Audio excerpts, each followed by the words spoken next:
বুকে যদি আপনার ব্যথা হয়, তবে চিকিৎসকরা প্রথমেই ইসিজি করে একটু নিশ্চিত হওয়ার চেষ্টা করেন যে হার্টে কোনো সমস্যা আছে কিনা। এটাই কিন্তু কমন প্র্যাকটিস এবং এটাই কিন্তু সবাই যারা ভালো চিকিৎসক তারা এই কাজটা করে থাকেন।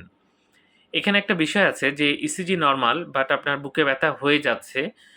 এই বিষয়টা কিন্তু একটু মাথায় রাখতে হবে। এটাও কিন্তু হার্ট অ্যাটাক হতে পারে। সেটা কিন্তু আমরা রক্ত পরীক্ষা করে বুঝতে পারি। হার্টের মাংসপেশি যদি নষ্ট হতে থাকে, তাহলে সেখান থেকে একটা কেমিক্যালস আমাদের রক্তে আসে। সেটা কিন্তু আমরা মাপতে পারি এবং সেটা মেপে কিন্তু আমরা বুঝতে পারি যে আপনার হার্ট অ্যাটাক হয়েছে কিনা। সুতরাং ইসিজি নরমাল কিন্তু আপনার বুকে ব্যথা হয়ে যাচ্ছে। আপনি অবশ্যই সেটা ডাক্তার দেখাবেন অথবা হসপিটালে খুব দ্রুত ভর্তি হবেন। আমরা অনেক সময় এই রোগীগুলো পাই যে ইসিজি একেবারে নরমাল কিন্তু তার হার্ট অ্যাটাক হয়ে গেছে। সেটা রক্তের পরীক্ষা করে আমরা বুঝতে পারি এবং সেভাবে কিন্তু চিকিৎসা করতে হবে। অনেকেই কিন্তু এটা অবহেলা করে এবং এজন্য কিন্তু প্রতিদিনই বিভিন্ন মানুষজন মারা যাচ্ছে। তাই এই বিষয়ে কিন্তু আমাদেরকে অবশ্যই সচেতন হতে হবে। ইসিজি নরমাল মানে হার্টের অসুখ নাই, এটা কিন্তু ভুল ধারণা।